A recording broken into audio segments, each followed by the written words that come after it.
mandi dan penuh dengan wangi-wangian. Bila nak berjumpa dengan kawan ni? Amir, cuba cek kat situ. Dr. Fahmi kurang asam. Dr. Fahmi, jangan sabotage talk saya hari ni. Okay. Ni Adina, right? Asal tak berbau je doktor. Memanglah you all ni. Nur Raihan cakap asal tak berbau je. Yelah, at least kita nak pastikan badan kita ni at par. Orang kata setanding lah dengan kawan yang tu. Kan? Kalau kawan tu jenis presentable, selalu pakai, presentable lah orangnya. Okay, kalau kita nak berjumpa tu, kita pun macam along the way, kita pun akan terikut. Kan? Ataupun we make ourselves pun, kita akan buat diri kita pun sama. Battery low please. Thank you. Okay. So sebab tu saya sangat-sangat apa orang kata nak highlight number one ni, kenapa kita perlunya kena minta ampun daripada dia, sebab kita kena faham the Almighty God is absolutely pure, sifat dia sangat suci. Okay, dan dia kasih kepada orang-orang yang suci ni. Sebab tu kita sebelum ataupun nak menghadap dengan dia, kita kena bersihkan diri kita. We have to purify ourselves, right? Okay, ini satu sebab dia, dan saya akan kupas lagi ada beberapa sebab, right? So that is why it is important for us, number one. Kalau saya dalam satu hari tu you rasa ya Allah daripada pagi sampai malam rasa macam tak ada buat dosa langsung kan Dr. Fahmi? Tak buat dosa langsung, ya Allah baiknya hari ni. Rasa tak, walaupun macam tu kita rasa, but still we have to seek forgiveness. Beli saya Dr. Fahmi cakap. Okay, mesti dalam satu saat tu, kadang-kadang kita dalam hati tu, okay, kalau kita tak mengumpat pun, tapi kalau dalam hati kita berkata-kata yang negatif mengenai seseorang, ataupun hati kita rasa yalah dah ada that negatif, ataupun kadang-kadang tergerak hati lah, kenapalah Tuhan bagi ujian macam ni.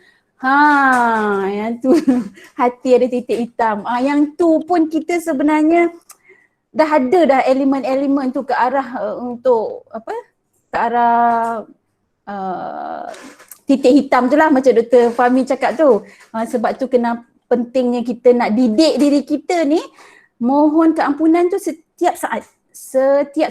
Atas kereta nak makan, kadang asal you ingat je, banyak kali istighfar, betul. Asal ingat je kena terus buat. Ingat je terus buat. Saya pun bagi talk macam ni cakap je. Kadang-kadang dalam sehari teringat cuma berapa kali je kan. 4-5 times je nak istighfar kadang-kadang macam tu bila kita sibuk-sibuk. So but at least we try to educate ourselves, remind ourselves that it has to be every second. Okay, siapa yang boleh bantu saya? Nur Nadira dia kata suka wangi-wangi doktor. Siapa yang boleh bantu saya ni? Raihan ke? Nadira ke? Saya ada point kat sini.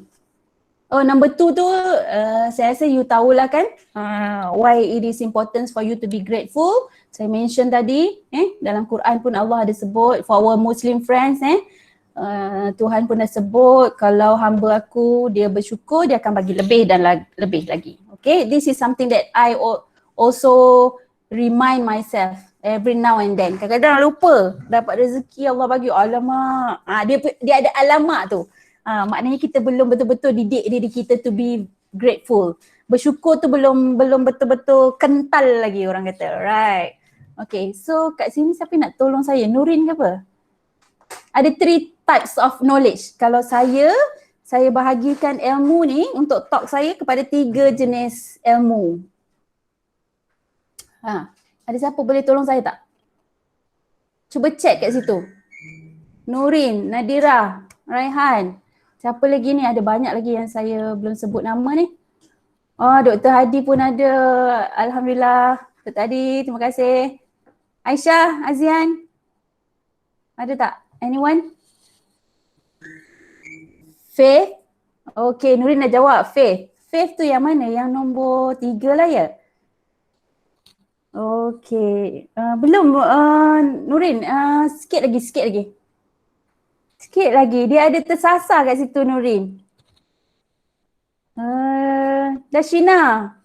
Siapa yang boleh tolong saya tu? Mohon tunjuk ajar.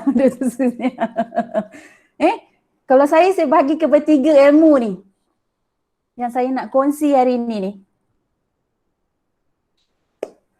Seronok sangat tajuk ni sebab nanti saya tunjuk macam mana nak jadi kaya, macam mana nak lebih sihat, macam mana nak lebih kaya daripada yang kita ada sekarang ni, macam mana nak lebih sihat daripada yang kita ada sekarang ni, macam mana nak wujudkan satu suasana family yang gembira, happy. These are all true success story. Nanti saya cerita success story beberapa orang yang saya kenal. Okay, dan saya juga ambil success story di Indonesia. Ada nanti saya tunjuk Keratan Akbar. Tak ada. Nurin je bantu saya, Faith. Okay. Terima kasih Nurin. Maaf Dr. Raihan, dia tak tahu. P tu bukan untuk fizik Doktor, saya rasa past, present dengan future. Dengan siapa yang jawab ni? Nadira. Nadira. Okay, Nadira, kalau nanti datang, you ada di Pagoh Campus ke apa? Kalau ada di Pagoh Campus boleh datang office saya ambil hadiah. Wah. Saya kalau bagi talk ni biasanya kalau dia dapat jawab ni, mana audience dapat jawab tu saya bagi hadiah. Tapi ni saya nak bagi hadiah through apa? You kat mana? Kat kampung Nadira? Dia ada sebilik dengan saya dekat kolej. Saya ada dekat kolej. Ada di kolej. Okay, nanti you WhatsApp me bila saya ada di Pagoh ni you datang collect hadiah. Alright, betul lah tu. Past, present, future. Okay, so this is the importance why. Number 3, kenapa kita nak seek guidance? Kenapa wajib untuk kita seek? Tadi tak dapat jawab tadi. Alright, why we need to seek guidance? Okay, yang ni saya nak cerita kenapa. Berdasarkan ilmu ni. If you check in the internet, okay, kalau you tengok sekarang Joe Biden dekat mana, Donald Trump, saya tak pasti. Donald Trump dah keluar belum daripada White House? Sebab Joe Biden hari tu ujung tahun lepas menang pilihan raya, tapi dengan cerita Donald Trump tak keluar-keluar dari White House. Okay, so that is the present. Itu present apa yang orang lakukan di saat ini, yang tu kita boleh check ataupun kita boleh tanya je setiausaha Donald Trump ke setiausaha Joe Biden ke, kita boleh tahu apa isu yang berlaku di Amerika sekarang. Itu present. Past pun apa yang Dr. Mahathir lakukan 20 tahun dulu, okay, pada tarikh sekian-sekian hari bulan. Kalau tak ada dekat internet, mungkin kita boleh dapat maklumat daripada orang yang berdekatan dengan beliau. So past and present knowledge semua orang boleh tahu, boleh korek rahsia tersebut. Boleh korek. Okay.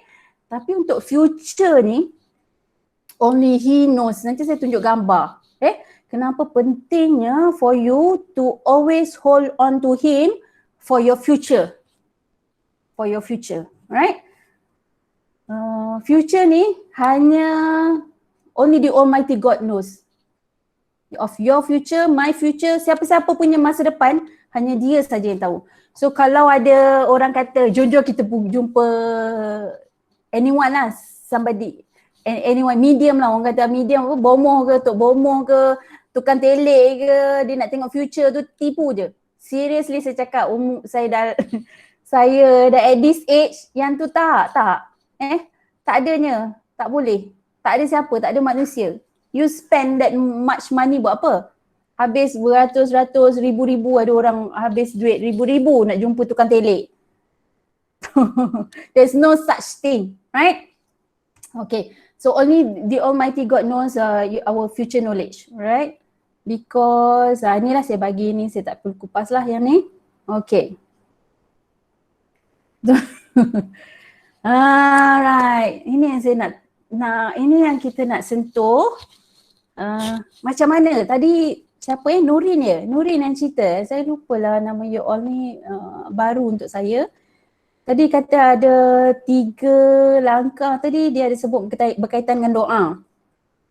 Nurin ke? Nurin ke Raihan saya tak ingat. Okay. So doa ni saya realise throughout my life setelah berapa lama hidup ni baru perasan doa yang berkesan ialah cara komunikasi tu kena betul. Okay, saya bagi contoh. Alright? Nanti mungkin Dr. Fahmi, Dr. Hadi, Dr. Siti Amira kan, Dr. Rosmila boleh bantu anak-anak kat sini.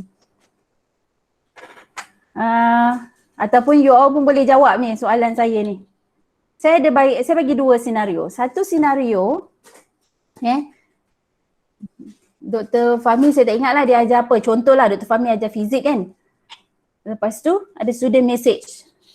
Dr. Fahmi, saya nak sangat fizik saya dapat A. Doktor tolong bagi A ya. Itu senario pertama. Senario kedua pula, ada student lain, dia message Dr. Fahmi, dia cakap, Dr. Fahmi, saya nak sangat fizik saya dapat A+++. Boleh tak Dr. Fahmi tolong saya macam mana untuk saya dapatkan keputusan fizik A++. Kan? So agak-agak Raihan lah, Lokman lah, agak-agak you. Senario mana yang terbaik? Senario A atau senario B? You all dengar ke tidak ni yang saya cerita ni? Lokman. Dengar. Nurin. Senario B, Adlina. Okey, terima kasih Mas Fatin. Kalau saya tak sebut nama you tu pun tak apa. Okey? Alright, tak apa, check je kat sini. Okay, so B is the best. So all this while, baru saya perasan ialah komunikasi kita dengan Tuhan, dengan Allah, okay, to our non-Muslim friend saya make it general. Okay, kalau saya rujuk, I will always mention Tuhan lah, or the Almighty God. So I try to make it general because I see that there is also our friend here, a non-Muslim friend. Okay. So bila berkomunikasi dengan the Almighty God tu pun macam tu juga. Nanti dia tengok success story. Dia macam tu juga. Dia kena, the best is yang senario B tu tadi. Nurin jawab betul, Mas Fatin jawab betul, Aisyah jawab betul, Adlina jawab betul. Itu yang kita panggil one way or two way communication, Aisyah. One way, two way communication. Itu yang senario B tadi tu kan. That is two-way communication. Sama lah. Contoh kalau kita tak sihat, kita ada masalah kesihatan. So, cara kita berkomunikasi dengan Tuhan pun macam tu.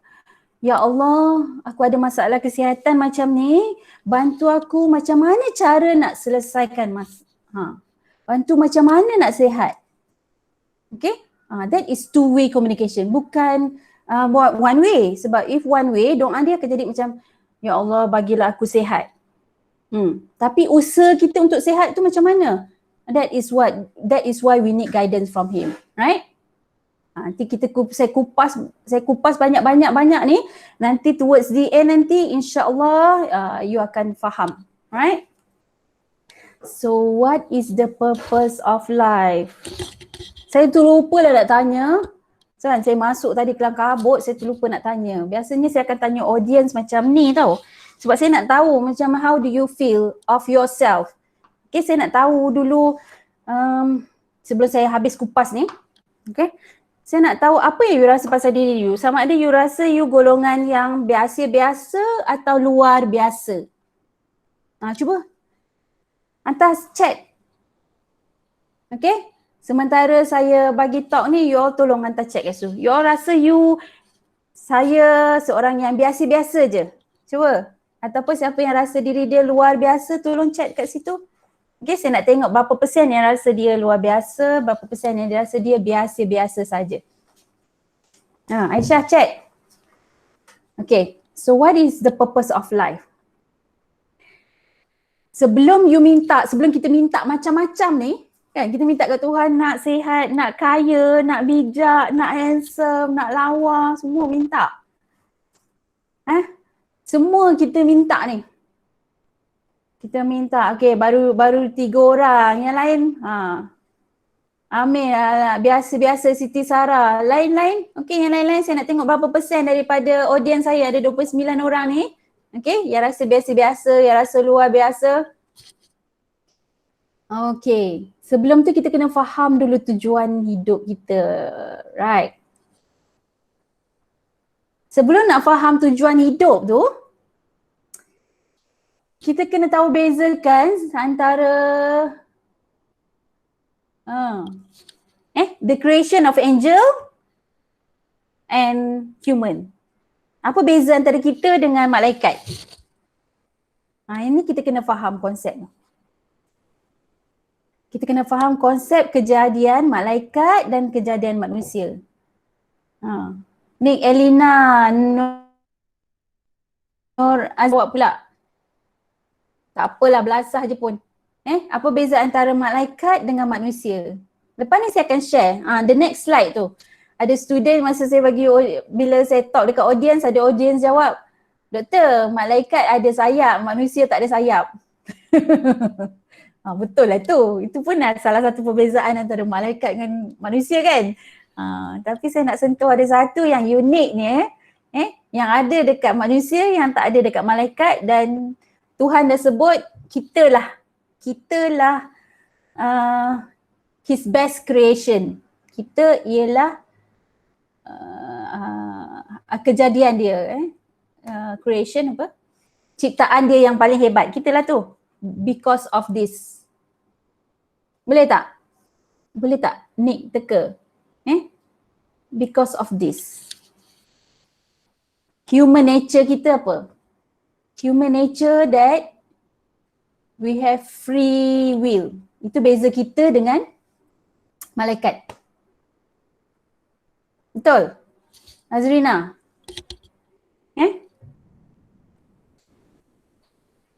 Okay.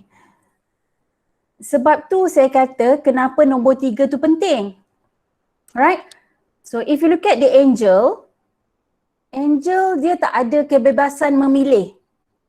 Angel tak ada kebebasan memilih. Hanya manusia saja have that free will. So sifat memang dah nature of an angel, dia always obeying the Almighty God. Itu memang dia punya nature. Okay, so kalau kita cakap malaikat tu baik, memanglah malaikat tu baik. Sebab malaikat memang dicipta untuk menurut perintah Tuhan.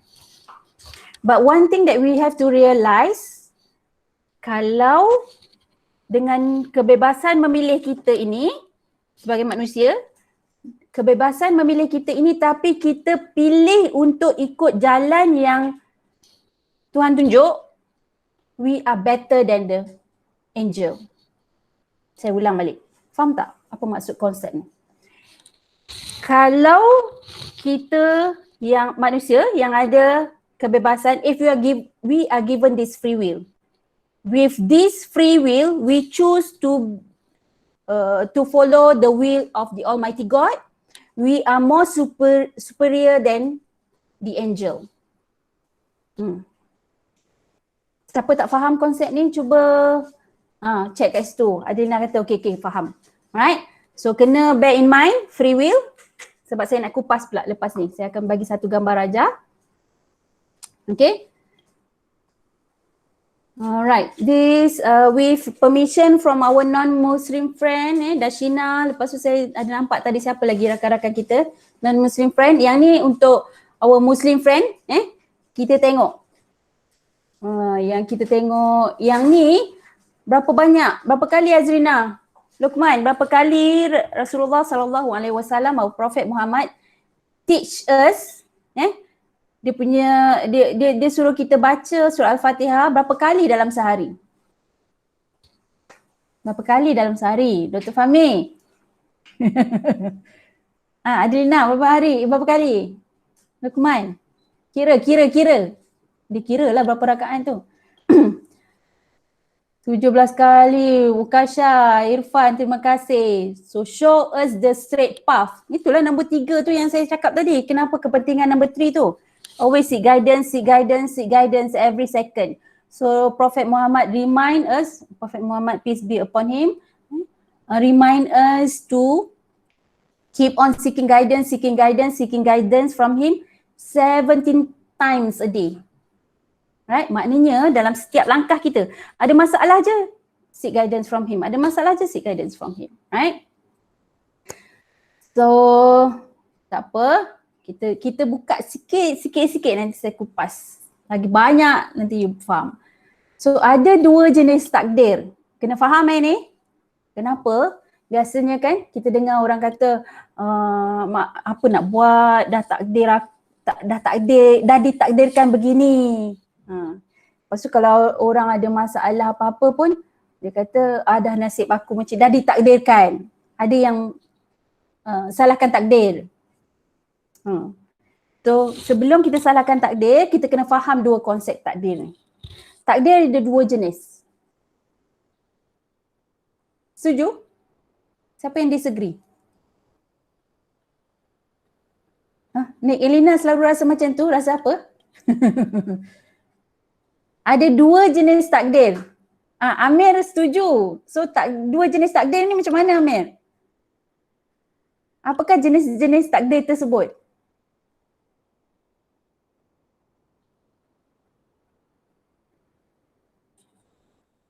Amir dengar ke ni? Amir dah senyap dah. Dia tengah sedang mencari. Pandai Amir. Memang bijak lah ni. Ini memang luar biasa. Dia dah faham dah. Okay. So takdir ada 2. Saya tunjukkan gambar Rajah ni. Okay. I'm very sorry kalau you feel ada orang rasa tak selesa. Dia rasa apalah Dr. Suzy ni, orang tengah bersemangat ni nak cari potensi diri, pergi tunjuk gambar orang nak mati pula ya. So saya terpaksa, ini ialah kenyataan yang kita kena hadapi. Any second, saya tak pasti umur saya sampai bila, any seconds, any hour, any days yang saya akan matilah. Kita akan mati dan kita akan berjumpa dengan dia. Yang pencipta, kita akan berjumpa dengan pencipta kita. So whether you will like it or not, this is the reality that we have to face and we have to prepare ourselves. Okay. So amin, terima kasih amin. Okay, 1 takdir yang boleh diubah. Ini yang saya nak cerita ni, free will ni. Ini ada kaitan dengan free will dan dia ada kaitan dengan takdir yang boleh diubah. Takdir yang tak boleh diubah, Amir boleh bagi contoh kat saya? Tak apa, Amir tak payah chat. Amir borak je dengan kita ni, kita borak-borak santai petang ni. Contoh takdir yang boleh diubah dan contoh takdir yang tak boleh diubah. Amir cakap nyesal aku. Asyik kena je, nyesal jawab. Okay. Nanti kan tak ramai pula yang nak chat kat situ. Asyik nama dia je kena panggil. Okay, tak apa. Amir nak kongsi ke? Ada nak kongsi tak Amir? Alright. So takdir yang tak boleh diubah dengan usaha. Okay. Usaha 1. Okay. To be specific ni Adelina, takdir yang boleh diubah, yang paling best ialah takdir yang boleh diubah berdasarkan pilihan kita. Sebab tu pilihan kita tu kena betul. Bila ada masalah, kita kena buat. Bila ada masalah, ataupun kita ada beberapa pilihan, kita kena buat pilihan yang betul.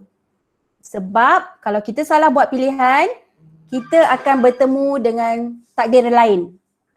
Tengok gambar Rajah yang saya tunjuk ni. You kena faham ni. You kena faham konsep ni. Nak dapat potensi diri yang paling tinggi kan? Kena faham gambar Rajah ni. Okay. Saya bagi. Okay, this is you lah masa baby kan? Panjang pula. Contoh tak masuk lagi, dia dah melompat tempat lain. Alright. Okay, saya ni dah banyak sangat nak cerita ni, dia jadi macam ni lah. Contoh takdir yang tak boleh diubah. Contoh, saya dilahirkan sebagai seorang perempuan. Itu tak boleh ubah. Memang telah ditakdirkan oleh Tuhan saya seorang perempuan. Saya dilahirkan di Malaysia. So itu memang telah ditakdirkan, saya tak boleh buat pilihan. Kan? Dr. Ahmad Hadi dilahirkan Dr. Ahmad Hadi. Anak siapa? Lupa dah saya. Dr. Ahmad Hadi Ali Okay. Siapa ayah kita itu semua telah ditakdirkan. Sesuatu yang kita tak boleh ubah. Okay. Contoh takdir yang boleh diubah ialah kalau kita diberi pilihan untuk bekerja. Okay. Contoh you are being offered by 3 companies. Saya tunjuk sini 2 pilihan je lah. Sebenarnya kalau ada banyak pilihan dia akan jadi bercabang-cabang lah. Alright. So yang tu your own imagination. Okay. Kalau kita diberikan 3 pilihan, being offered by 3 companies. Ada company A, B, C. Okay. This is something that you have to understand. Right. Konsep takdir ni. Supaya kita tak salahkan takdir. Okay. Kita tak nak lagi wujud satu situasi yang kita ada generasi yang menyalahkan takdir. Kita tak nak. Okay, kena faham konsep ni. So, bila kita pilih, let's say you pilih bekerja untuk company A, along the way, you akan ditakdirkan. Ada takdir lain. Contoh this is company A. Kalau pilih company A, you akan ditakdirkan ada laluan lain.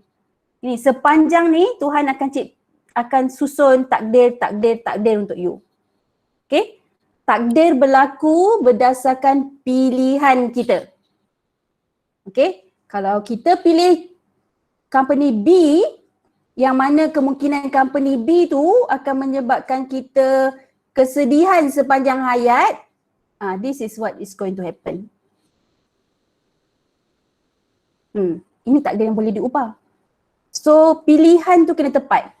Nak buat pilihan yang tepat, itu yang datang balik kepada langkah yang ketiga yang saya sebut tadi. Seek strength and guidance from the Almighty God because only He knows your future. Okay, only He has that future knowledge.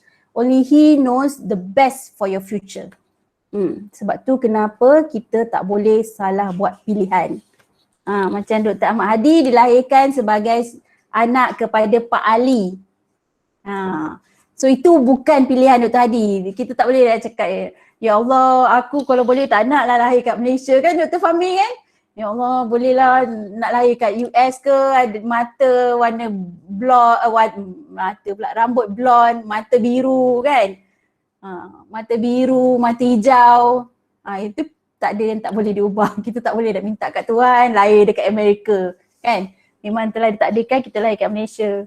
Mata Dr. Fahmi mata coklat, alright. Adalah tu. Ya. Yeah. Apa ni lahir. Alhamdulillah. Okay. So that is why it is important for us to understand macam mana nak buat pilihan.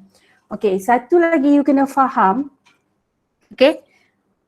Saya ulang balik takut ada yang tak grab the concept. Takdir berlaku di atas pilihan kita. So along the way, bila kita dah buat pilihan, untuk memilih company A tadi. So kerana kasih dan sayangnya Tuhan pada kita, kerana kasih dan sayangnya Tuhan pada kita, bila kita pilih company A, ini saya tunjuk contoh jika kita tak merujuk pada dia. Dia akan takdirkan dia akan susun takdir yang terbaik untuk hamba dia. Sayangnya dia dekat kita. Okay, kalau kita tersalah pilih pun kita pilih company B. Okay, dia akan susun takdir yang terbaik untuk kita. Tapi sebab kita in the first place dah salah buat pilihan, makanya dia tak dapat nak mengangkat potensi diri kita yang sebenar.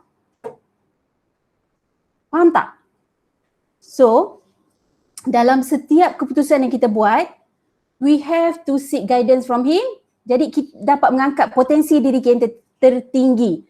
Okay, ada masalah lagi, rujuk lagi dekat dia. Okay, pilihan. Sebab salah buat pilihan nanti kita ni kemurungan kesedihan ni. Okay, so kita nak happy along the way sampai kita berjumpa dengan dia pun kita tenang bahagia. Ni kita nak wujudkan satu generasi yang macam ni. Okay, Apa je masalah, memang kental gila lah dia orang cakap, memang kental tahap tinggi punya. Dia happy, bahagia, tenang, happy, bahagia, tenang. Ini kita nak wujudkan generasi-generasi macam ni. Okay? Because sebab apa datangnya tenang dan bahagia tu? Sebab dia ada, bila kita dah buat, kita dah you akan rasa nanti bila setiap kali kita ada masalah, kita tanya dia, dia bagi jawapan.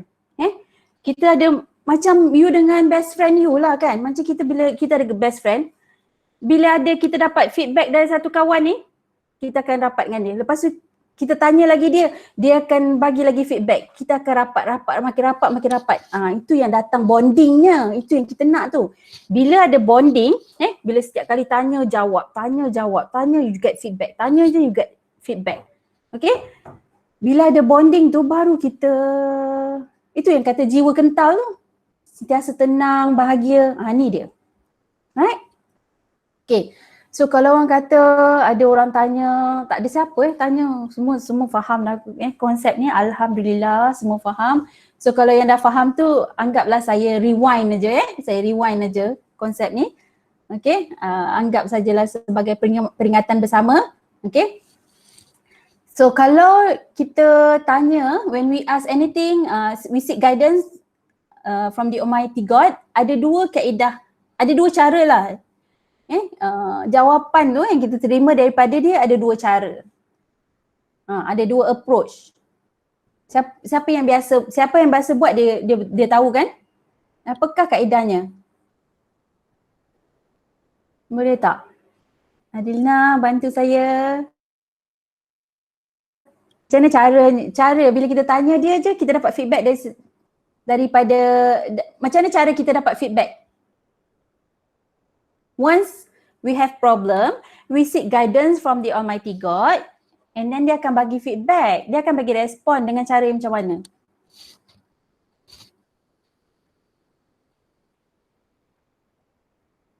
Nah, ada siapa nak bantu saya? Amir, Nick Elina, Dashmina yang tadi? Dashima ke Dashmina?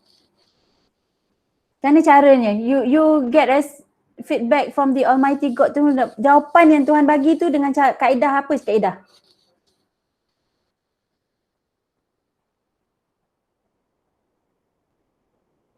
Alah, takkanlah you all tak pernah buat. Mesti ada tu.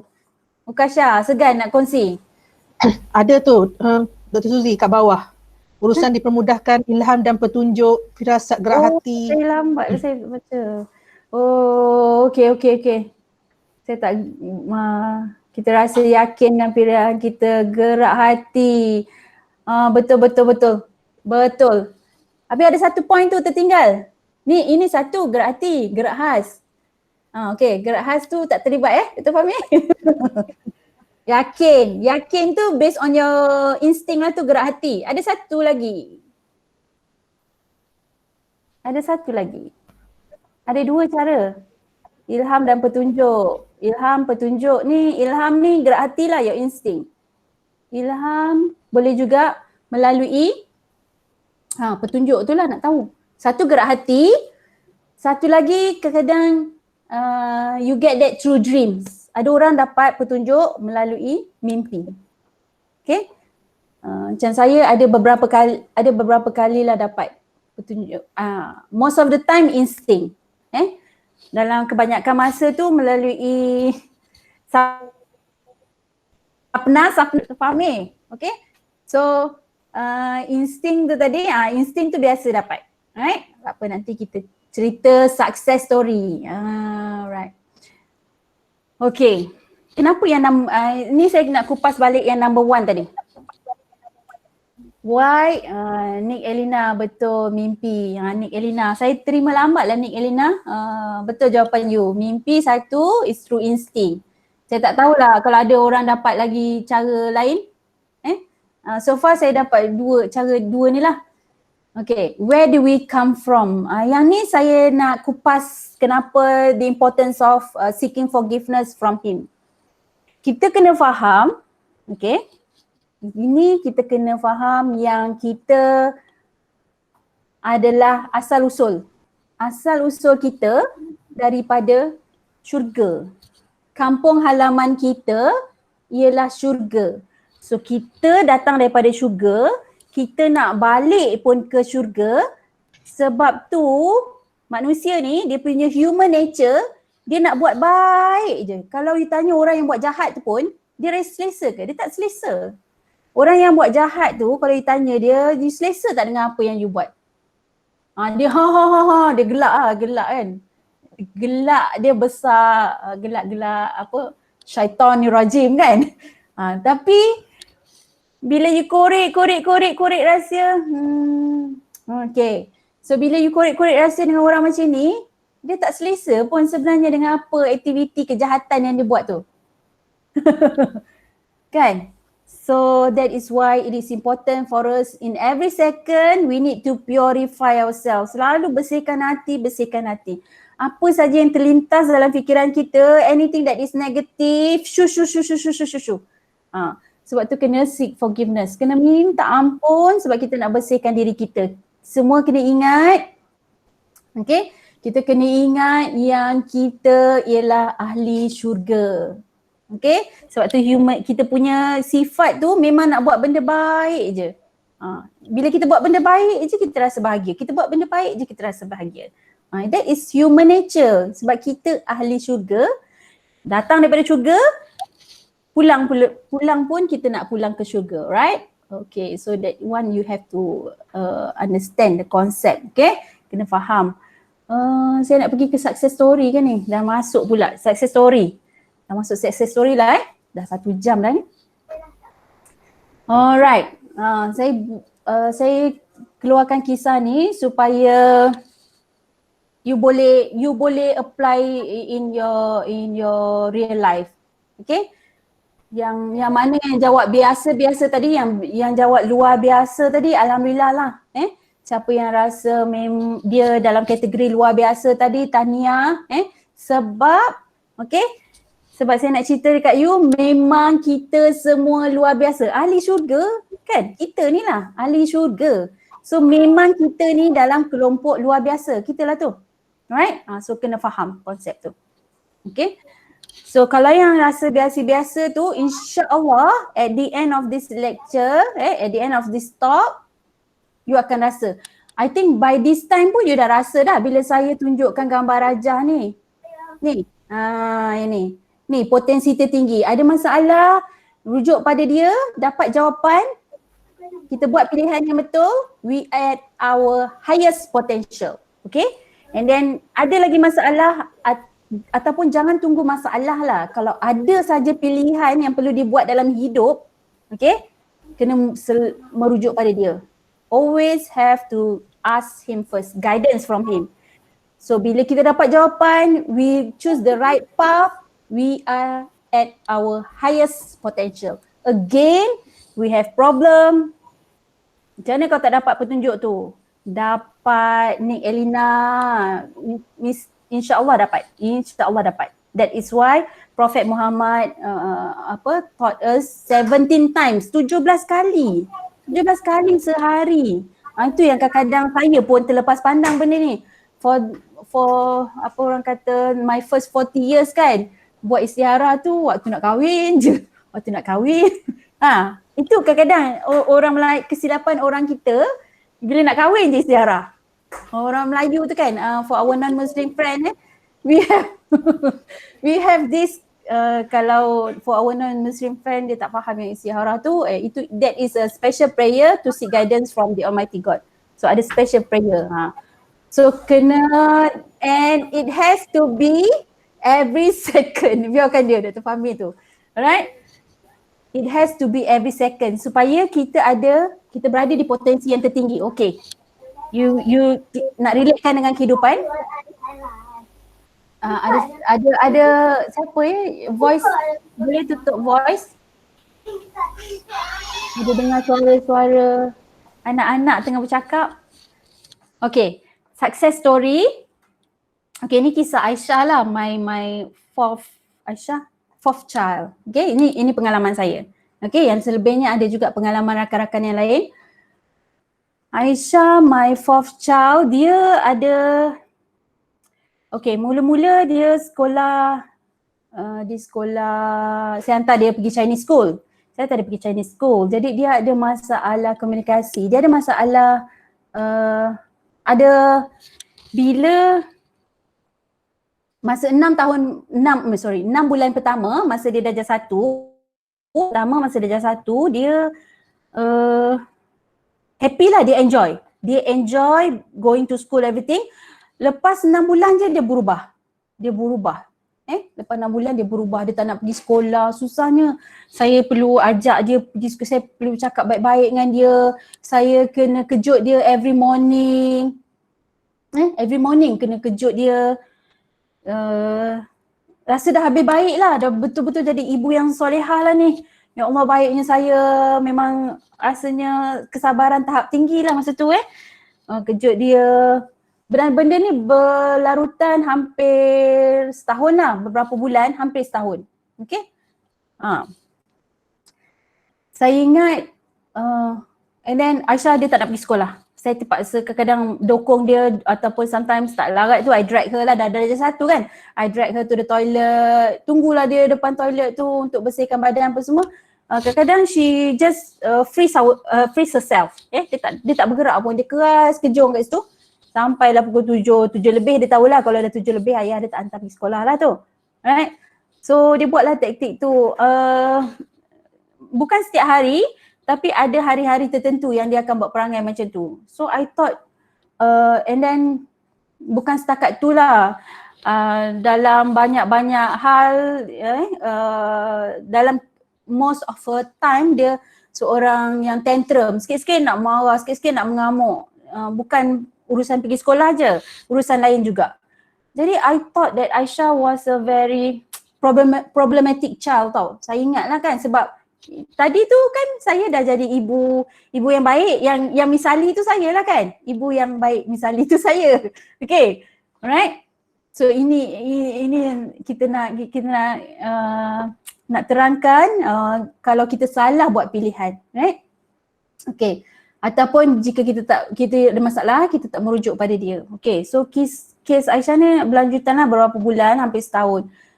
Sampai bila saya tanya dia, saya tak tahulah dia tak nak berkongsi masalah dia dengan saya, tapi one night tu, satu malam tu kakak dia borak-borak dengan Aisyah, lepas tanya Aisyah kenapa tak nak pergi sekolah. Okay, rupanya Aisyah dia takut. Dia takut nak pergi sekolah sebab dia susah nak faham mathematics.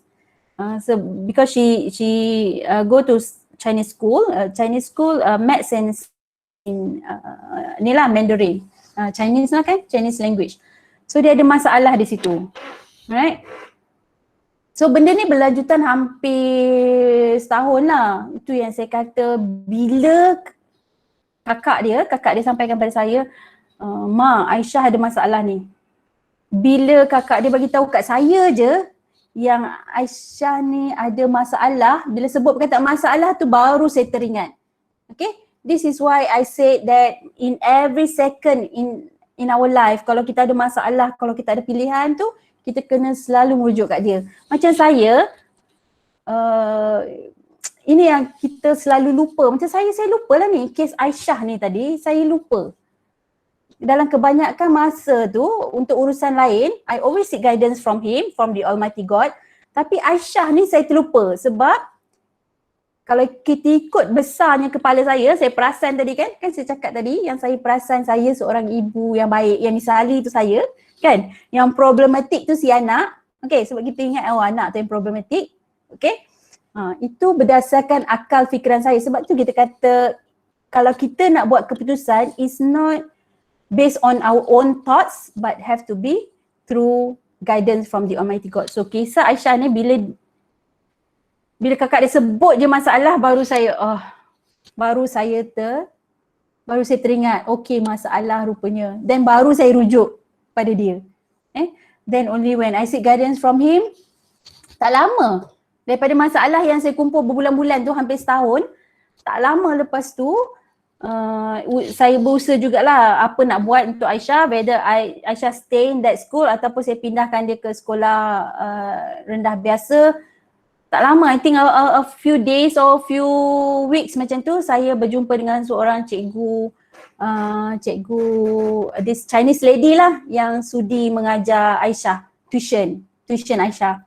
Okay, so selesai masalah Aisyah. Aisyah masa tu awal tahun dia maths dia dapat elephant 28 markah dia. Saya tak tunjuk lah pula rekod dia kat sini.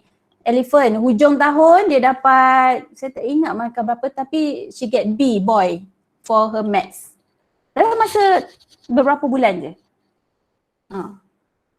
So that is why importance that we seek guidance from him. Masalah tu selesai dan apa orang kata, nak dapatkan keputusan tu, untuk buat keputusan sama ada ke mana perginya Aisyah ni, sama ada pindah sekolah ke atau apa, usaha tu tak seteruk. Usaha tu yang kita kata simple decision, but at the end giving extraordinary result. Itu yang kita nak dudukkan kumpulan tu. Aisyah, lepas tu saya serah je lah Aisyah dekat cikgu tuition dia. Macam tu. Kan senang hidup saya. Dia pergi sekolah pun dia seronok, and after that Aisyah memang Aisyah really, she enjoys her school sangat. Lepas tu kalau you tanya Aisyah sekarang ni pun, Aisyah nak jadi, dah besar nanti nak jadi apa? Nanti dia akan jawab lah, cikgu matematik. Nampak tak? Senang tak hidup saya? Senang, tak payah pun susah-susah kejut Aisyah setiap pagi. Tak payah. Tak payah pun susah-susah nak ajar Aisyah. Selesai dah. So itu yang kita nak, kan? Simple decision, but at the end kita dapat extraordinary results. Ini yang kita nak. Okay? Satu lagi, kalau apa ni? Okay, satu lagi. Nak dengar cerita ke tidak ni? Ke semua orang dah tidur dah dengan cerita-cerita saya ni? Okay. So kalau kisah scholarship ni, I make it short lah. Okay, nak dengar ke? Nak dengar kisah scholarship. Scholarship ni berkaitan dengan duit lah juga. Duit, education, property investment ni berkaitan dengan duit, hartanah ni, kisah hartanah ni, trading, kita cerita pasal US dollar ni, health issue, kesihatan apa semua Alright, so scholarship ni ada, saya kenal satu orang budak perempuan ni. Okay, dia dah ambil biomedik, dia dah ambil biomedik. Dia dah ambil biomedik, and what happened is that dia dah degree lah, dah siap dah degree. She has been granted as a degree holder untuk program biomedik. So apa yang berlaku, dia apply, lupa dah cerita ni dia mohon untuk sambung buat master. Sebelum sambung buat master dia dah cari dah dia dah cari dah supervisor, right? Dia dah cari supervisor tadi, supervisor, dan dia dapat satu supervisor dekat satu universiti di Pantai Timur lah. Okay, dia jadi dia tak mohon dulu, dia tak apply lagi untuk master, tapi dia dah mohon untuk research officer lah, nak jadi research officer untuk dia punya bakal supervisor tu. So si anak ni pun dah belilah tiket kapal terbang. Okay, dah beli tiket kapal terbang, dia duduk di KL, nak fly dah ni, nak fly ke Pantai Timur kan, nak terbang je, senang. Dah beli tiket kapal terbang apa semua, dah buat keputusan, dah cari SV kan, dah ada tajuk, racun dah ni, semua dah ada. Tiba dia cerita kat mak dia kan, dia ceritalah kat mak dia, mak okey lah, dia kata saya dah apply dekat sini sekian-sekian universiti, dia kata saya nak apply research officer dulu, saya nak sambung buat master. Kali mak dia pun cakap, okey, tapi tunggu jap, dia kata mak nak istiarah tadi lah. The mom says that okay, mak cakap okay, so it's okay, but you have to wait, wait until I get the answer from the Almighty God. I want to seek guidance from the Almighty God first. Si mak ni cakap lah. So bila mak ni doa, dia minta, dia nampak yang negatif je tau. Not saying that university dekat Pantai Timur tu tak bagus, tak. Sebab tu that is important, kita tak boleh ikut-ikut orang. Maybe that university is meant for other students, not for us. Itu kena faham konsep tu. Best for others but not for us. Bukan untuk kita. Okay? So si mak ni cakap nampak yang negatif je, nampak yang macam tak menarik lah kan, tak menarik. Semua tanda-tanda yang mak tu nampak memang tak best, tak shock semua. So mak ni pun cakap dekat anak dia, okay tak boleh pergi, fine. Dah dapat dah. Dah dapat petunjuk, dah dapat tanda macam ni. Dia baca newspaper semua yang tak menarik lah. Semua berita-berita yang hati dia tu orang kata dapat tanda-tanda yang buruk macam itulah, gerak hati ibu kan, mother's instinct. So dia cakap kat anak dia, tak payah. Anak ni, hello, ingat senang ke dah cari supervisor, cari tajuk kan, dah beli flight ticket, dah berangan, okay, dah berangan nak terbang. Dah berangan nak terbang ke Pantai Timur tu, nak buat master, nak jadi master student dah, okay. Nangislah bila mak cakap tak boleh, nangislah anak ni 3 hari 3 malam. 3 hari 3 malam nangis. Lama dah tak bercakap lah dengan mak dia. Sedih punya pasal kan. So apa yang berlaku, tak lama lepas tu, saya tak ingat a few weeks atau a few months, ada peluang. Tak lama lepas tu universiti dia yang dia buat biomedik tu, universiti dia offer, tawarkan kepada pelajar-pelajar yang dalam senarai dekan untuk sambung buat buat perubatan. Tadi this girl dia dah ada degree holder in biomedik. So universiti dia offer mana-mana pelajar yang dah ada degree in biomedik yang dalam senarai dekan untuk sambung buat medik pula. Untuk jadi doktor perubatan, untuk jadi medical doctor. So kalau siapa yang dah ada biomedik, untuk dia continue, untuk dia ambil another degree by perubatan, biasanya tempoh pengajian dipendekkan. Okay?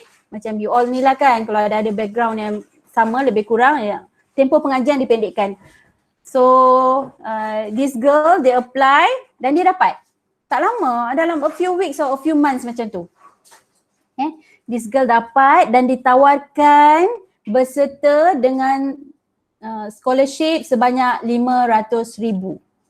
Okay, 500,000. Tu nak cerita tu.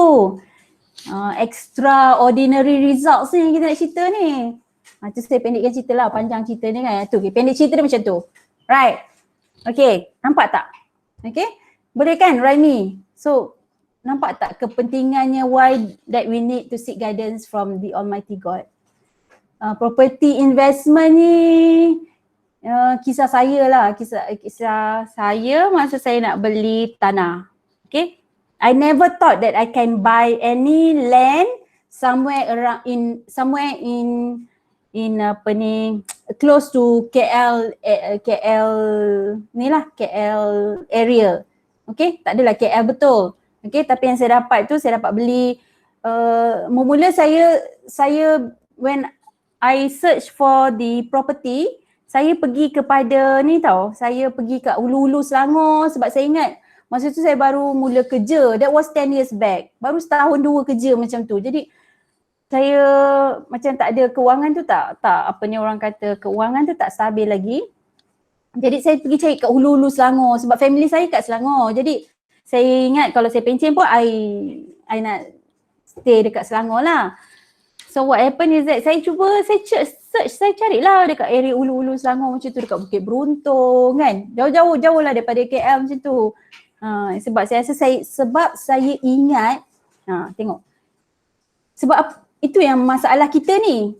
Kalau kita bergantung kepada akal fikiran kita, we cannot go far. Kita tak dapat hasilkan pun yang luar biasa tadi, macam anak tadi tu kan. I never thought that Aisyah is going to achieve sampai dapat result yang bagus dalam matematik. I never thought, never came across into my mind. Sebab dia elephant macam tu lah, elephant, donkey macam tu. So macam scholarship tadi, mesti si anak tu tadi She never thought that she can be granted with this 500,000 scholarship. Sama juga dengan saya tadi. So bila saya search tu, tu yang saya kata kalau siapa tadi, Nurin ke siapa saya tak ingat tadi yang dia cakap dok usaha dulu. Kalau kita usaha dulu, ni jadi macam saya lah ni. Saya usaha dulu. Ya Allah susahnya. Every now and then, every other month lah. Okay, Mawadah. Alright, Mawadah cakap tadi, usaha dulu. Masalah kalau kita usaha dulu jadi macam saya you try to hadam lah apa yang saya nak sampaikan. You digest sendiri. You digest sendiri. So bila kita usaha dulu jadi macam saya tu, susahnya saya pergi cari dah semua area dekat Ulu Selangor tu yang saya rasa berminat nak beli kan. Tengok dia punya persekitaran, tengok tanah, jenis tanah kan. Atau bukit ke, kat Lurah ke, dekat Landai ke. Okay, survey punya susah ni sebab usaha datang dulu. And then baru saya teringat, okay lah. Macam penat kan. Bila rasa penat tu saya kata okay lah macam mana. Okay, what if I seek guidance from him? So when I seek guidance from him, tak lama lepas tu saya dibuka jalan untuk masuk. Siapa yang pernah dengar auction property yang masuk lelong tu, saya dibuka peluang lah untuk join this, say cut short auction property. So kalau auction property ni dia akan ada bidding lah. Okay, so cut it short, sebenarnya pagi tu ada 3 bidder. Tapi yang dah bersedia dengan deposit, dengan bank draft semua tu ialah saya. Ada satu lagi bidder dia on the way. Satu lagi bidder dia baru nak buat bank draft pagi tu. Okay, dan itu yang kita kata kita akan dapat bantuan daripada dia.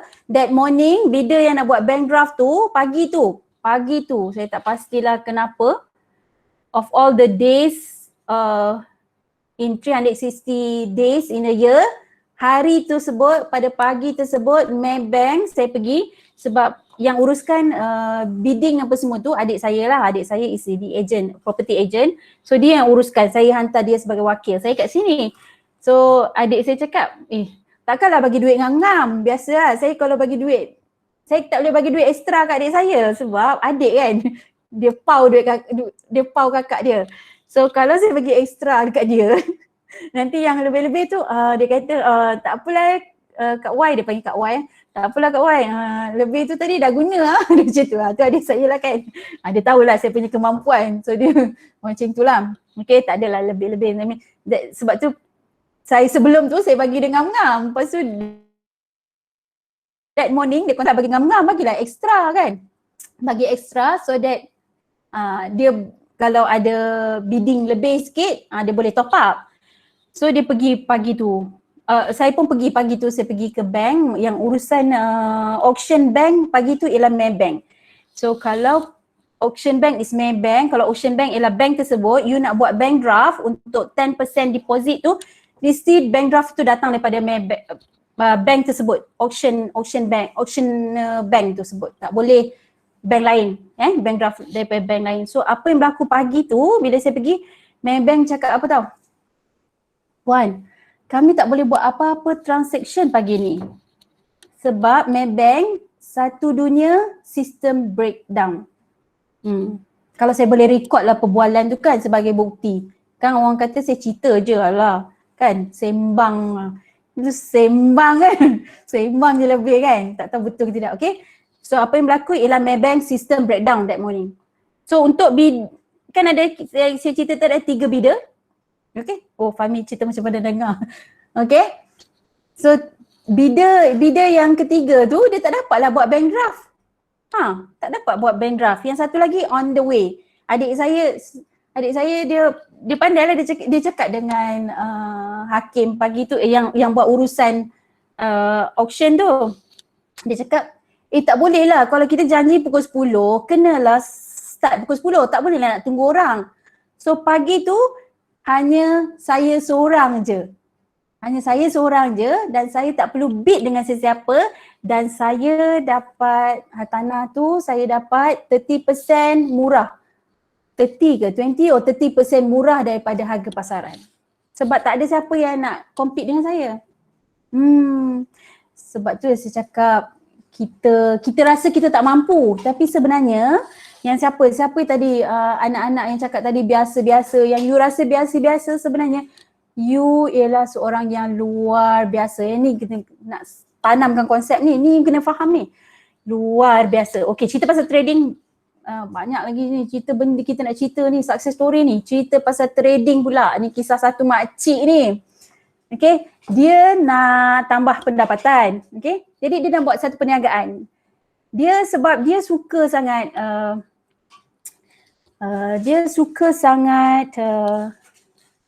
siapa yang tak boleh relatekan tadi dengan konsep yang seek guidance from the Almighty God dengan success story ni tadi. Okay, wajib bawang pula dia terfahami ni. Okay, so dia suka sangat shopping fabric, kain baju ni. So she was thinking that dia nak buka lah business online kain baju ni. Dia pun pergi kat satu kedai ni bukan kedai lah, she start off sebab dia ingat nak start murah sikit-sikit dulu. So dia pergi kat satu pasar tani ni, dia dah jumpa lah supplier ni murah, kain dia berkualiti. So dia memang nak jual online, dia nak start off online. Okay, so apa yang berlaku ialah bila dia dah get ready dengan duit ni, nak pergi nak beli kan, nak pilih fabric ni, and at the same time dia juga guna konsep yang ni, yang saya cerita ni. Okay, ini success story ni semua nak cerita mereka-mereka yang menggunakan konsep yang 3 langkah ni lah yang saya nak sampaikan petang ni. Alright, so apa yang berlaku, so makcik ni pun dia pergi. Untuk kali pertama dia pergi dah sedia duit kan. Untuk kali pertama dia pergi, kedai tu tutup. Boleh bayangkan tak? Tauke kedai kain baju pasal pagi lah. Tak ada pagi tu. Okey lah, tak apalah, fine. Dia kata okey lah. After dia ada peluang sebab pasar pagi ni bukan dia everyday kan, like once a week ke twice a week. So dia pergilah untuk minggu yang seterusnya dia pergi, tak buka lagi. I think untuk kali ketiga dia pergi, dia terus macam tak ada mood tau. Dia tak ada apa, dah tak ada excited dah, dia terus tawar hati. Okay, bila dah tawar hati tu, dia tak continue lah dengan fabric tu. Okay, but at the same time she keep on seeking guidance. Dia minta petunjuk daripada Tuhan, apa perniagaan yang terbaik untuk dia nak bantu ni ekonomi keluarga. Okay, so tak lama lepas tu, a few weeks or few months macam tu, tak lama dia dibuka jalan untuk attend satu seminar yang buat global trading. Ni patut saya tulis ni, global trading. So makcik ni bayangkan sekarang ni, kalau dia, sebab dia ingat dia makcik biasa tak tahu bisnes, jadi dia fikir dia ialah businessman yang biasa-biasa. Rupanya when you seek guidance from the Almighty God, itu yang kita kata extraordinary result. Makcik ni sekarang dia dah buat global trading. So kalau malam-malam, jangan marah lah dia kira duit bukan ringgit Malaysia tau. Dia kira guna US dollar. Okay, sekarang malam-malam kalau dia nak kira duit dia, keuntungan dia, kadang-kadang dengan anak-anak pun dia dah, kalau nak beli shopping apa-apa dah asyik sebut dollar je, dah terlupa dah ringgit Malaysia. Nak ceritanya kehebatan luar biasa ni, kita nak duduk dalam kelompok yang macam ni lah, kelompok-kelompok orang yang macam ni. Keputusan luar biasa. Keputusan luar biasa. Keputusan tu, nak buat keputusan tu biasa-biasa, santai, enjoying life, tenang, bahagia, tak payah nak crack our brain, presenting the facts and figures semua tu. Jadi bila kita tak sibukkan diri kita dengan hal dunia ni, barulah kita ada masa untuk buat kerja-kerja kebajikan. Faham tak? Barulah kita ada masa untuk entertain mak ayah kita. Kita ada masa untuk dengan tenang, bahagianya untuk buat ibadat, solat. Kita ada masa dengan masyarakat. Kita ada masa untuk jiran-jiran tetangga. Kita ada masa untuk adik-beradik. So this is the kind of generations that we would like to see. Bukan generasi yang sibuk dengan kerja je. Identifying the best facts and figure, presenting everything semua, crack their brain 24 hours a day, 24/7, you know. Bila present tu memang hebat lah, vavavum. Tapi akhirnya keputusan yang dapat tu biasa-biasa je. Kita tak nak duduk dalam kelompok tu. Right? Cuba tengok Ustaz Abby Liu macam mana dia ada masa. Kan? I think you boleh lah kot, you boleh tanyalah, minta tips dekat dia macam mana dia berjaya. I think I'm very sure that dia apply akan ada dalam apa orang kata dalam ibadat dia seharian yang 3 elemen ni. I'm very sure 3 elemen ni ada dalam kehidupan seharian dia. Okay, sebab itulah senangnya sebenarnya hidup kita ni senang je. Right? Yang jadi susah ni bila kita ni lah, bila kita ni. Yang ni saya nak tunjuk ni. Dia jadi susah sebab kita dah tersalah pilih. Bila kita tersalah pilih, kita kan macam ni lah. Potensi diri kita tu tak dapat diangkat. Okay? We are not at our highest level. Potential level. Right? Okay, itu yang kata jangan tersalah pilih tu. So makcik ni tadi, suruh tak? Nuraihan. Suruh nak tak Nurin? Nurin. Amir, Lukman. Apa lagi? Nick.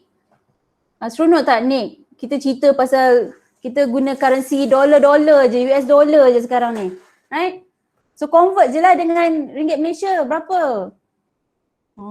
Itu yang kita nak tu. Luar biasa maju. Kita nak macam tu, luar biasa maju. You lah semua ni, ahli-ahli syurga yang kita bincangkan hari ni. Right? Okay, health issue. Nak cerita ke?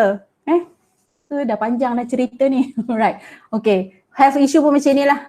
Saya ada masalah, saya cut it short, masalah kesihatan anak saya. Selalu sangat demam, selalu sangat. So I seek guidance from him. Tanya je lah, dia macam yang saya cakap tadi, buat two-way communication. Okay, contoh macam makcik tadi kan yang buat global trading tu, dia cakap, ya Allah ya Tuhanku, oh Almighty God, I want to do business. So help me, what kind of business is the best for me? Which business can give me the highest profit? Macam tu. So show me guidance. Bukan kalau one way communication dia macam ni. Ya Allah, ya Tuhan, bantu saya nak berjaya dalam perniagaan. Itu yang kadang-kadang kita silap. Kesalahan kita dalam berdoa, kita nak berjaya dalam perniagaan tapi kita buat langkah ni, kita ambil pilihan B. Macam mana nak berjaya? Kita dah salah buat pilihan. Ingat yang macam tadi siapa kawan kamu kongsi tadi, takdir yang boleh diubah ni. Ini kalau kita buat pilihan je, Allah susun, Tuhan susun takdir yang terbaik untuk kita.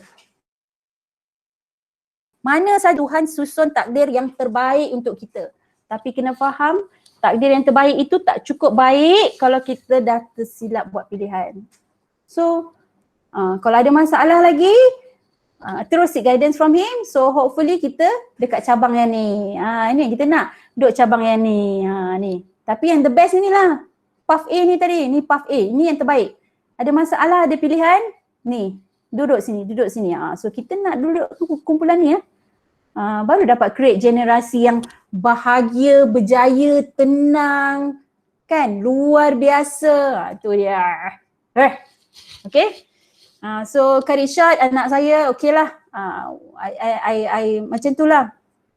Saya dah penat ulang-alik pergi klinik. Saya kata there's one point.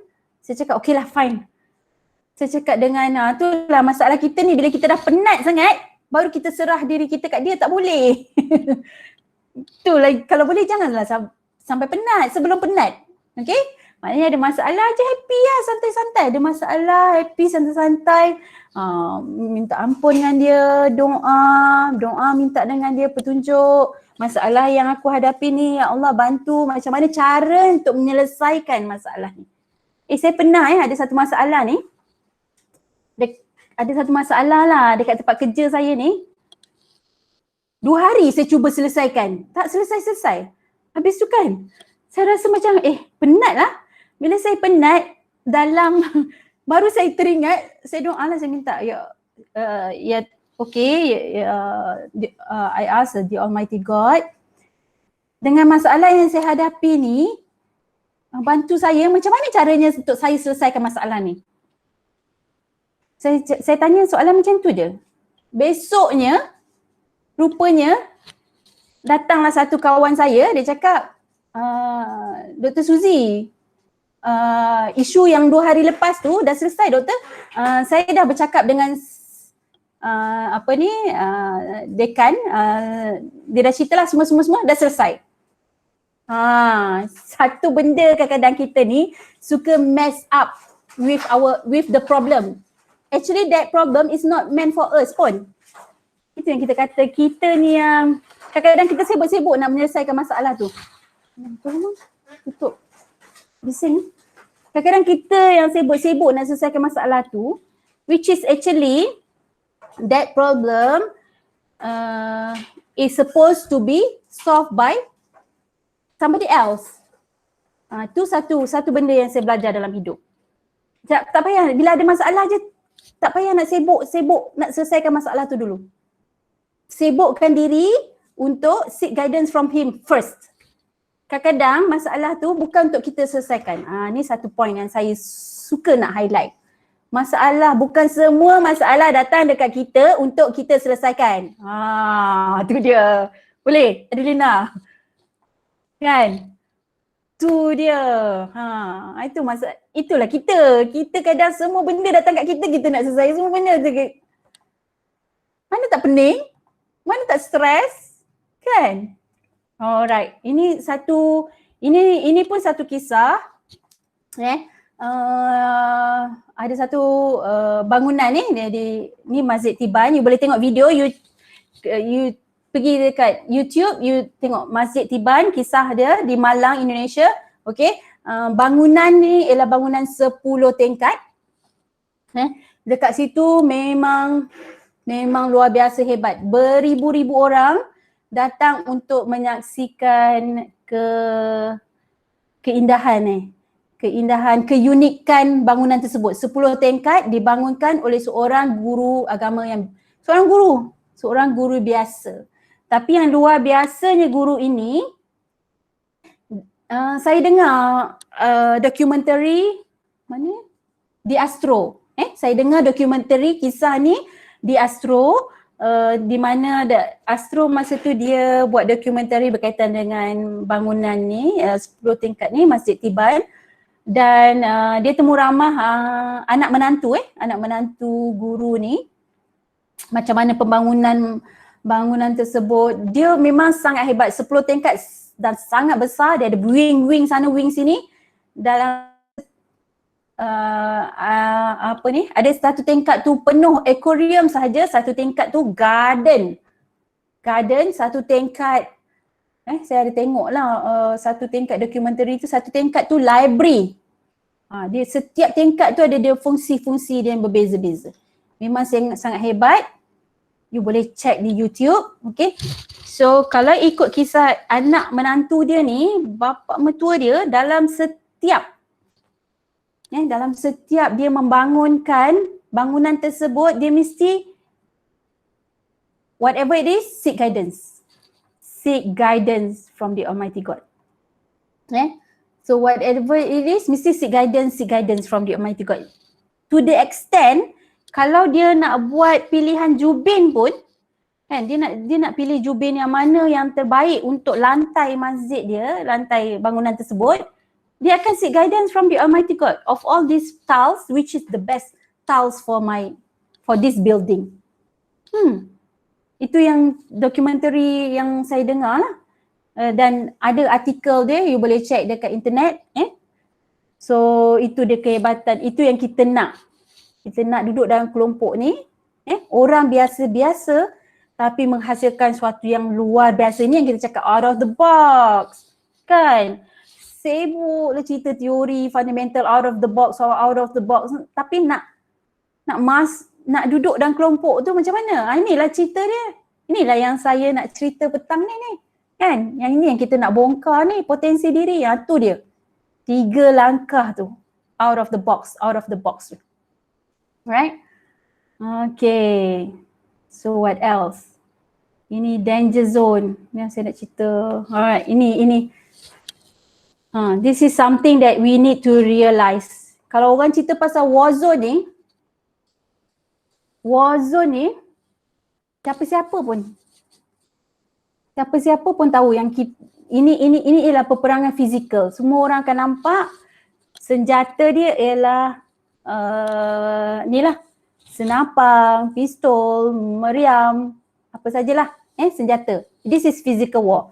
But do you realize that in your everyday life, 24 hours a day, every second, this is what you are facing right now. Ni yang kita panggil spiritual war ni. Nampak tak? You berperang dengan siapa? So let me tell you the secret. Rahsia untuk senjata nak lawan benda Allah ni, apa dia? Can anyone tell me the secret? Rahsia nak lawan benda Allah yang bertanduk 2 ni. The spiritual war ni. Kalau nak jadi orang yang luar biasa hebat, setiap saat kita kena menang ni dalam peperangan ini. Inilah dia cakap, luar biasa hebat orang. Kalau kita nak jadi duduk dalam kelompok itu, kita kena menang dulu dengan peperangan ini. Adelina, siapa yang boleh, asyik dengar suara saya je kan? Siapa-siapalah. Nurin bantu nafsu. Siapa-siapa yang nak bercakap bolehlah. Siapa baru nak bagi peluang orang bercakap Aduh, asyik dengar suara saya penat dah. Nurin cakap nafsu. Lain. Nafsu pun okey. Ya, peperangan dengan nafsu, dengan yang ni. Nafsu tu pun dibantu oleh ni lah, yang bertanduk 2 ni. Okey. So senjata yang terbaik, Nurin boleh bantu saya? Senjata yang terbaik nak lawan this spiritual war, macam mana? Senjata yang terbaik untuk lawan ni adalah solat. Bagi saya lah. Okay. Alright, saya setuju. Tapi ada kadang-kadang sebelum you pergi ke arah tu, before you go for prayer, macam mana kita nak persiapkan diri kita? Ni we are talking about every second ni. Every second. We are talking about spiritual war yang kita kena menang setiap saat.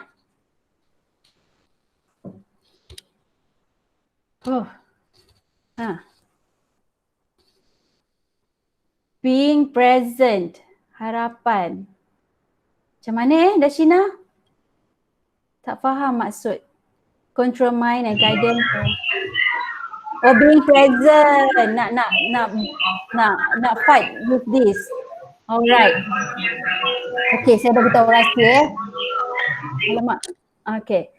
Rahsianya yang nombor 1 tu yang saya cerita tadi tu. Itu ialah senjata yang paling hebat. The moment we try to purify ourselves, the moment we seek guidance from him, this thing automatically, sebab dia automatic dia dah kalah dalam peperangan tersebut, dia akan, kalau siapa yang for our Muslim friend ada hadis, dia akan dia akan berjauhan. Saya tak ingat berapa ratus ela ke berapa jauh dia daripada kita. Dia akan dia akan lari jauh-jauh daripada kita. So that is why the importance of number 1 tadi. Seek, what do you call that? Seek forgiveness. Okay tak? So itu you kena ingat senjata utama. So kalau rasa kita lemah, rasa kita biasa-biasa, rasa tak mampulah, tak mungkin lah. Impossible for me to be a good businessman. Contoh, tengok contoh makcik tadi tu. Global trading, US dollar, right? Okay, so number one that very important, seek forgiveness. Sentiasa dalam hati ni, sentiasa every second, sentiasa. Rasa, sebab tu bila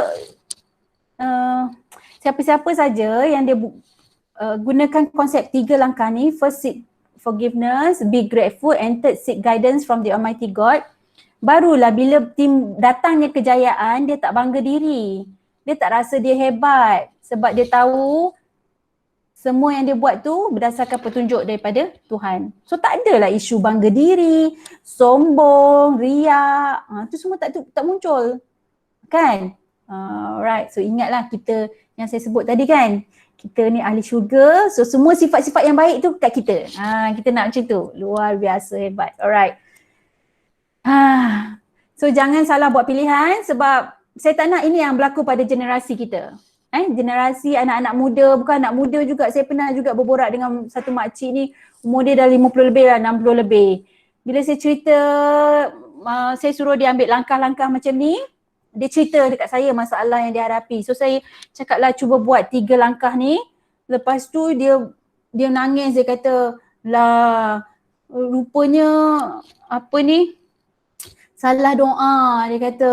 Rupanya salah doa. Kadang-kadang kita minta nak jadi apa ni?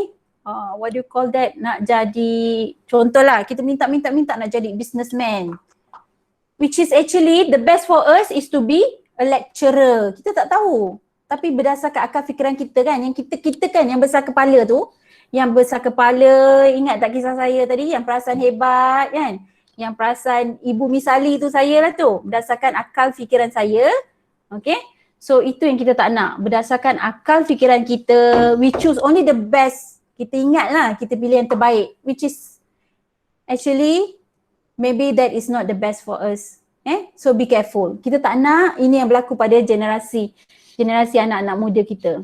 Kan, salah buat pilihan, this is what you're going to do to yourself. Be careful. Ada masalah, tak payah. Aduh, ini yang saya buat dulu tu. For the first 40 years of my life. Ada masalah je carry. Siapa suruh ada masalah duduk carry. Ada orang carry sampai bongkok macam ni. Ada tertiarap, tak boleh bangun dah. Dia carry je masalah dia sampai tak boleh bangun. Inilah dia orangnya. Kan, ini dia baru bongkok je, dia belum tertiarap lagi. So this is what you are doing to yourself. Tak ada masalah je, serah balik. Okay, ada masalah je, pergi dekat dia, okay, Almighty God, this is what I'm facing right now. This is a problem, help me. Which path should I choose? Help me, how do I solve this problem? Macam tu, alright? Dan kita tak nak you ni. Okay, dah lama dah saya ni. Dah hampir 2 jam lah saya ni. So, do not get distracted. Tak nak. Kita tak nak dengar cakap-cakap orang. Okay? Kita boleh ambil maklum tapi kena faham apa je yang orang cakap is not going to distract us. Okay? Biarkan dia dengan mereka itu. Okay? Jangan orang kata terkesan. So, what we want to hear right now lepas habis talk ni maknanya build up your connection with the Almighty God. Kena ada that connection. Dan you akan cakap dekat diri you, whatever it is, I want to get response from the Almighty God. Macam tu. I want to get answer from the Almighty God first. Apa pun orang cakap, so kita tak peduli sebab kita ni nak duduk dalam kelompok luar biasa tu tadi kan. Okay, kalau kita dengar cakap orang je, kita ni dalam kelompok biasa-biasa. Okay, alright. Good judgment. Tak payahlah nak cerita apa. So balik kepada kepercayaan kepada Tuhan tadi. Okay, saya suka nak tunjukkan yang ni. Okay, kalau kita rujuk kepada Tuhan. Kalau you ada rakan yang atheist atau agnostik, saya nak sampaikanlah pada rakan-rakan anda yang agnostik. Agnostik ni dia satu kumpulan manusia yang kadang-kadang dia percaya, ada satu situasi dia percaya Tuhan tu wujud, ada satu situasi tak percaya. Okay, dia macam duduk kat tengah atas pagar kan, kesian orang macam ni. Okay, so kita bantu dia ataupun golongan rakan-rakan kita atheist, you jangan condemn dia. Kalau you condemn dia orang ni, dia akan jauh daripada kita. So kita bantu dia, kita cakap macam ni lah. You keep on saying that the God is not exist, the God is not exist. Have you ever asked him? Have you ever asked him? Yeah? If you really exist, show me the signs of your existence. You cakap dengan dia. You cakap dengan kawan you yang atheist tu. Mintalah petunjuk. You bangun tengah malam, buka tingkap, bantu pula nanti. Tak adalah buka tingkap ke, apa saja yang buat dia feel comfortable, dia rasa tenang at what moment, bahagia, tak payahlah tunggu tengah malam ke apa, any seconds. Kita cakap about any seconds. Kadang-kadang saya tengah drive ke, teringat je, terus. Okay, teruslah ada komunikasi with him. Teruslah communicate with him, right? So cakap dengan rakan-rakan yang atheist atau agnostic ni, you tanyalah, show him. Saya pernah tanya, you all pernah tanya tak? Kan kalau kita nak kuatkan iman kita sebab kita tak rasa ke connection kita, hubungan kita dengan dia tu tak rasa, kita dah solat, kita dah mengaji, kita dah we have prayed, we have do all those things tapi macam tak rasa lagi. So cubalah tanya, saya tanya. Masa mula-mula tu saya jadi takut lah sebab because saya keep on saying that if you really exist, show me the signs of your existence. Saya cakap sebab sejak tu when I communicate with him, I get feedback. Itulah kita dapat petunjuk, kita dapat insting, kita kadang-kadang dapat mimpi. Itulah dia datangkan gerak hati kita, dia nak tunjuk yang I'm here. I'm always here to help you. Itu dia. Dia nak tunjuk yang dia wujud. Right? So itu adalah tanda-tanda kebesaran dia. Saya itu saya pernah. Itu saya pernah buat. Adelina dia kata dia pernah buat. Right? So you buat. You try lah. Saya berani cakap ni sebab saya pernah buat dan kita bantu rakan-rakan yang atheist tadi tu, you suruh dia guna konsep two-way communication tadi. Kalau you betul-betul tak rasa the existence of the Almighty God, ask him the signs of his existence. Saya tengok banyak YouTube, ada banyak. Kalau you check kat YouTube tu ada banyak kisah. Mereka-mereka yang bercakap, they talk to God and at the end they get the signs of the existence of God. Okay, ini bukan benda luar biasa. Dah banyak dah orang buat, right? Okay, ini tak payah cerita lah. So ini pun you dah pandai dah. Okay, dah nak habis dah. Bonding time. Boleh? Bonding time 5 minutes je. Boleh Adelina? Mutakin. Dashina, alright. Saya minta you untuk pejam mata sekejap. Okay, pejam mata. Okay, you pejam mata.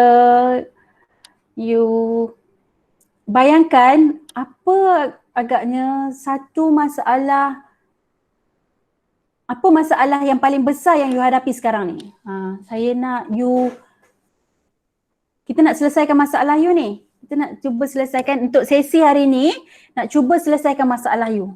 Okay, sebab tu kita buat aktiviti ni supaya nanti bila dia dah pernah lalui, nanti you buat untuk apa-apa masalah dan seterusnya, you cuba buat guna kaedah ni. Cuba, insyaAllah. We've got permission, insyaAllah boleh selesai. Right? Okay. So, bayangkan apa masalah yang paling besar yang you hadapi sekarang ni. Right? So, dengan masalah tu, you jumpa beberapa orang, sahabat, saudara mara, okay, You jumpa dengan orang-orang macam ni, you ceritakan masalah. You bayangkan saya nak you bayangkan ni senario ni. Kalau ini yang you hadapi. Right? Bayangkan you jumpa dengan mereka-mereka ni. You cakap semua masalah you. Okay? Kawan-kawan akan bagi penyelesaian A, saudara mara akan bagi penyelesaian B, maybe adik-beradik you akan bagi penyelesaian C dan sebagainya lah. Okay? So, saya nak you terus berjalan, okay? You ambil maklum semua kata-kata mereka, tapi that is not going to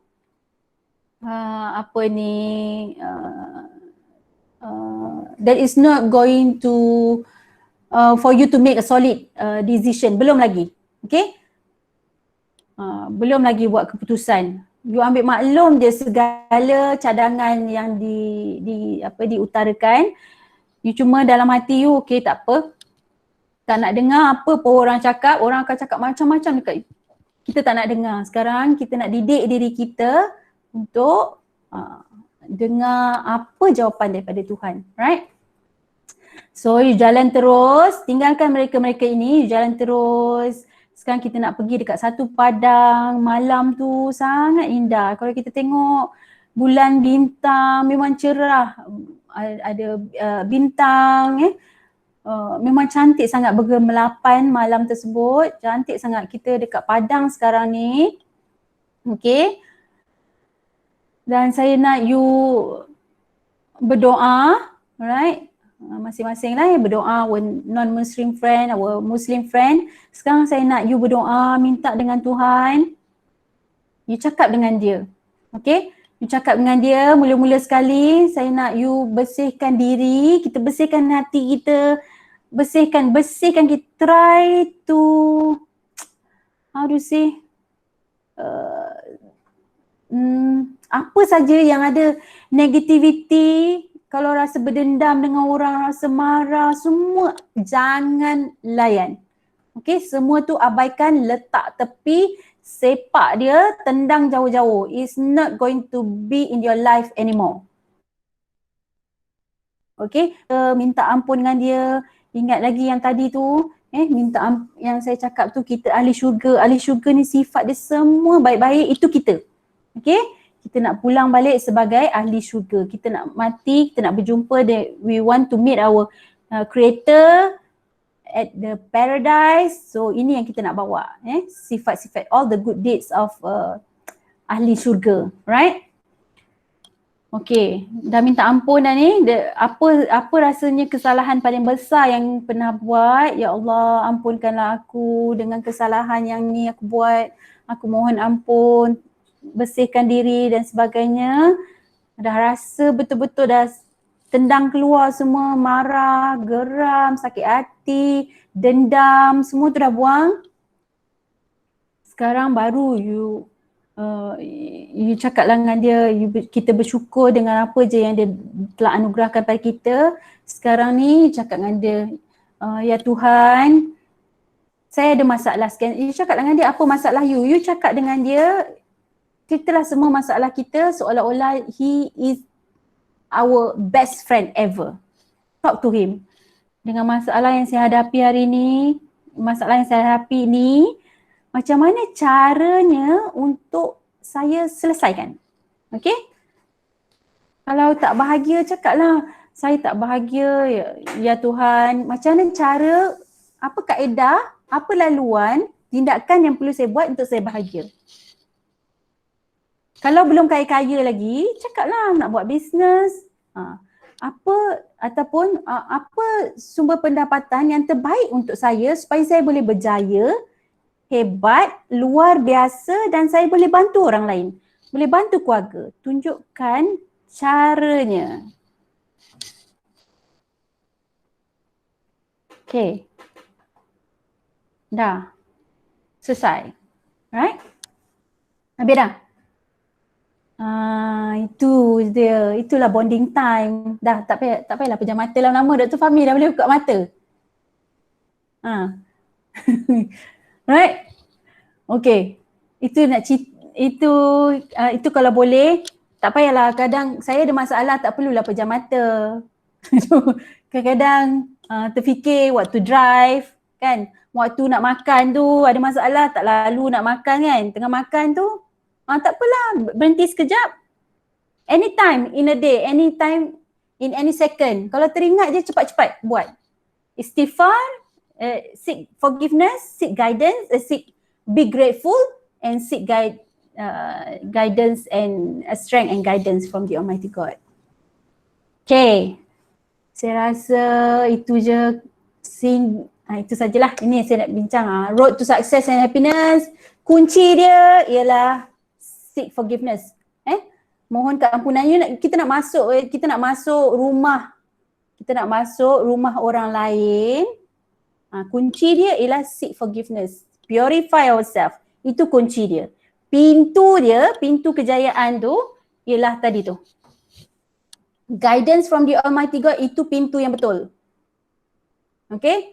Kalau kita tak buat kunci yang pertama tu, kalau kita tak buat seek forgiveness, takut-takut kita buka kunci lain. Bukan pintu kejayaan. Takut-takut kita masuk pintu lain. Right? Boleh tak? Okay, Alhamdulillah saya rasa selesai sudah. Talk saya hari ni. Saya ulang balik. Ni dia. Saya nak ulang balik.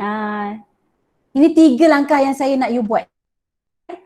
Saya berkongsi ni because I get this at the age of 40, dan dalam 5-6 tahun